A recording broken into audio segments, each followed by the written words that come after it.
এক পক্ষের হুঁশিয়ারি ৭৫ বছরের দখলদারি এবং ভয়ঙ্কর ইসরায়েলি আগ্রাসনের প্রতিশোধ নেওয়া, আরেক পক্ষের হুঙ্কার হামলাকারীদের চরম মূল্য চোকাতে হবে। সম্প্রতি ইসরায়েলকে লক্ষ্য করে ৫,০০০ রকেট ছুড়ল প্যালেস্টাইনের জঙ্গি গোষ্ঠী হামাস, যার ফলে ইসরায়েল ও প্যালেস্টাইনের মধ্যে তৈরি হয়েছে যুদ্ধ পরিস্থিতি। যে আক্রমণে প্রচুর মানুষ নিহত হয়েছেন, আহত হয়েছেন অসংখ্য মানুষ। কেন এই আক্রমণের পিছনে ইতিহাস কী, চলুন আজকের এই ভিডিওয় তা জানার চেষ্টা করব। ইসরায়েল ও প্যালেস্টাইনের অশান্তির দ্বন্দ্ব বহু পুরনো। খ্রিস্ট ধর্ম যখন জনপ্রিয় হচ্ছিল তখন প্রচলিত ছিল ইহুদিরাই নাকি যীশুখ্রিস্টকে শুলে চড়াতে সাহায্য করেছিল, যার ফল ছিল ব্যাপক হারে ইহুদিদের হত্যা। যীশুখ্রিস্টের জন্মভূমি জেরুজালেমের উপর কর্তৃত্ব প্রতিষ্ঠাকে কেন্দ্র করে ইউরোপের খ্রিস্টান ও পশ্চিম এশিয়ার মুসলিম ধর্মাবলম্বীদের মধ্যে দীর্ঘ ২০০ বছর যে যুদ্ধ ঘটেছিল তা ক্রুসেড নামে পরিচিত। সেই যুদ্ধে বহু ইহুদিদের হত্যা করা হয়েছিল। এই ইহুদিদের কোনো নিজস্ব বাসস্থান ছিল না, তারা ইউরোপের বিভিন্ন অঞ্চলে ছড়িয়ে ছিটিয়ে থাকতেন। অষ্টাদশ শতকের শেষের দিকে এই ইহুদিরাই নিজেদের যাতে এক রাষ্ট্র গড়তে পারে তার চেষ্টা করতে থাকে, যার ফলে ইহুদিরা প্যালেস্টাইনের দিকে মাইগ্রেশন করছিল। যদিও তখন প্যালেস্টাইন কোনো রাষ্ট্র ছিল না, মধ্য এশিয়ার এক বিস্তীর্ণ এলাকা জুড়ে ছিল অটোমান সাম্রাজ্য, যে সাম্রাজ্যের মধ্যে অংশ ছিল প্যালেস্টাইন। ইহুদিরা প্যালেস্টাইন যাওয়ার পিছনে যে কারণ ছিল তা হলো জেরুজালেম, যা ছিল ইহুদিদের পবিত্র ভূমি, যার অবস্থান প্যালেস্টাইন প্রদেশে। আর এক কারণ ছিল অটোমান সাম্রাজ্যের মধ্যে মুসলিম, খ্রিস্টান, ইহুদি সকল ধর্মের মানুষের ছিল সহাবস্থান। এরপর শুরু হয় প্রথম বিশ্বযুদ্ধ। ১৯১৪ থেকে ১৯১৮ সালে গ্রেট ব্রিটেন ও ফ্রান্স মিলিত জোট হয়ে অটোমান সাম্রাজ্যের বিরুদ্ধে যুদ্ধ করে।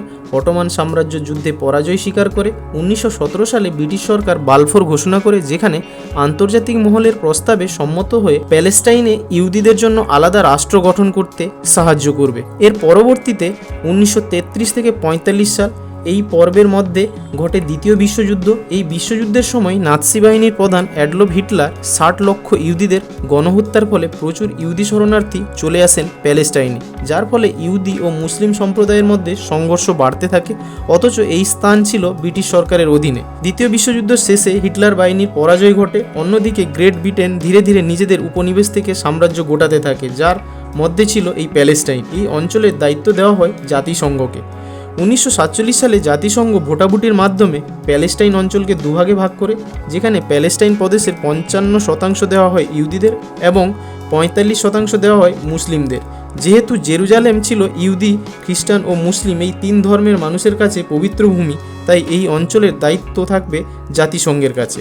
ইহুদিরা জাতিসংঘের প্রস্তাব মানলেও প্যালেস্টাইন প্রদেশের আশেপাশের আরব রাষ্ট্র এই প্রস্তাব নাকচ করে দেয়, যার ফলে ১৯৪৮ সালে প্যালেস্টাইন থেকে ব্রিটিশরা ক্ষমতা ছেড়ে দেয়।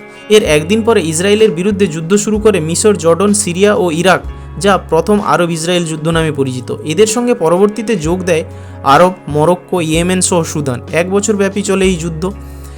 ইসরায়েল এই ৮টি দেশের বিরুদ্ধে যুদ্ধে জয়ী হয়।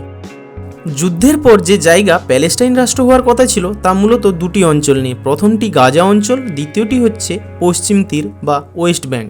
অর্থাৎ প্যালেস্টাইন যে দেশ হওয়ার কথা ছিল তা আর রইল না। যুদ্ধের পর দেখা গেল গাজা অঞ্চলের দখল নিল মিশর এবং পশ্চিম তীর ও পূর্ব জেরুজালেমের কর্তৃত্ব জর্ডন নেয়। এই যুদ্ধে মূলত মারা যায় প্যালেস্টিনীয়রা।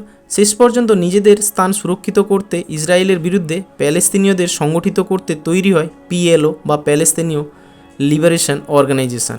১৯৬৭ সালে পুনরায় আরব ইসরায়েলের দ্বিতীয় যুদ্ধ শুরু হয়। মাত্র ৬ দিনেই ইসরায়েল এই যুদ্ধে জয়ী হয়। মিশরের কাছে থাকা গাজা স্ট্রিপ ও জর্ডনের কাছে থাকা পশ্চিম তীর সহ মিশরের নিজস্ব ভূমি সিনাই উপদ্বীপ ও সিরিয়ার গোলাম হাইটস দখল করে নেয় ইসরায়েল। ১৯৭৮ সালে ইসরায়েল দেশকে প্রথম আরব দেশ হিসাবে মিশর রাষ্ট্রের মর্যাদা দেয়। ১৯৮৭ সালে পিএলওর মধ্যে পরিবর্তন আসে। সুন্নি ইসলামিক অর্গানাইজেশনের রাজনৈতিক শাখা হিসাবে হারাকত আল মুকাওয়ামা অল ইসলামিয়া বা সংক্ষেপে হামাস গড়ে ওঠে। এই দল শুধু রাজনৈতিক দল ছিল না, ছিল সশস্ত্র বাহিনী।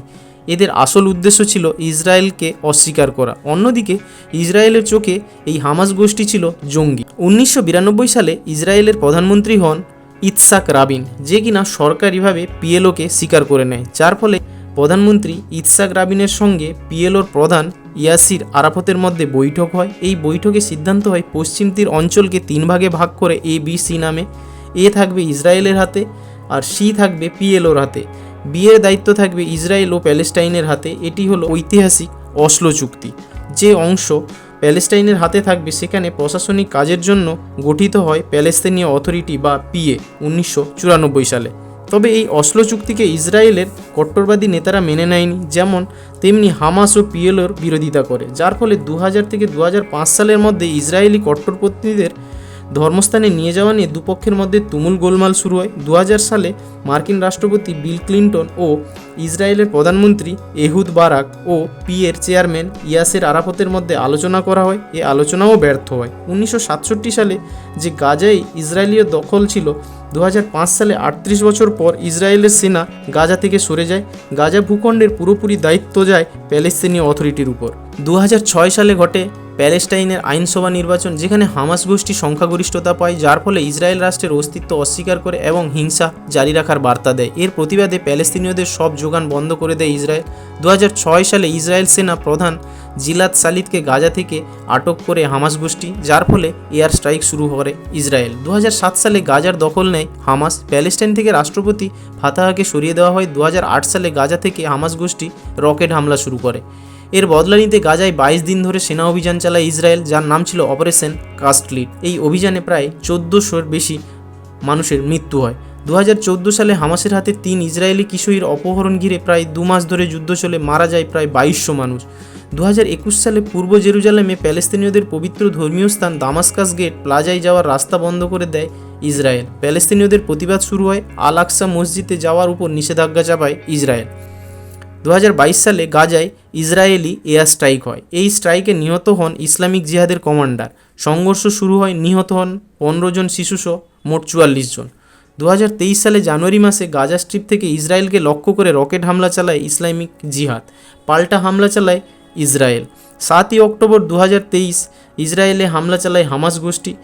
ছোড়া হয় প্রায় 5000 রকেট, যাতে 1300 মানুষ দুদিনেই মারা গেছেন। এর প্রতিবাদে ইসরায়েল হামাসের ডেরা লক্ষ্য করে শুরু করেছে অপারেশন আয়রন সোর্স। অবরুদ্ধ গাজায় বিধ্বংসী হামলা চালাচ্ছে ইসরায়েল। নির্বিচারে চলছে বোমা ও ক্ষেপণাস্ত্র বর্ষণ। গুড়িয়ে দেওয়া হচ্ছে শরণার্থী শিবির, স্কুল ও বসতি এলাকা। গত শনিবার থেকে শুরু হওয়া ইসরায়েল ও হামাসের সংঘাতে প্রায় 1600 মানুষের মৃত্যু হয়েছে। এই দুদেশের মধ্যে শান্তি ফেরাতে ভারতকে মধ্যস্থ হিসাবে চাইছে প্যালেস্টাইন। প্যালেস্টাইন ও ইসরায়েলের দ্বন্দ্ব গত 100 বছরের এক রক্তাক্ত ইতিহাস। যতদিন গাজা ভূখণ্ড হামাস গোষ্ঠীর দখলে থাকবে, ততদিন তারা ইসরায়েলকে স্বীকৃতি দেবে না, যার ফলে এই দ্বন্দ্বের কোনো সুরাহা নেই বলে আমার মনে হয়। এ ব্যাপারে আপনাদের মতামত জানাতে ভুলবেন না কিন্তু। ইসরায়েল ও প্যালেস্টাইনের দ্বন্দ্বকে সহজভাবে আপনাদের সামনে তুলে ধরলাম। ভিডিওটি কেমন লাগলো কমেন্ট করে অবশ্যই জানাবেন।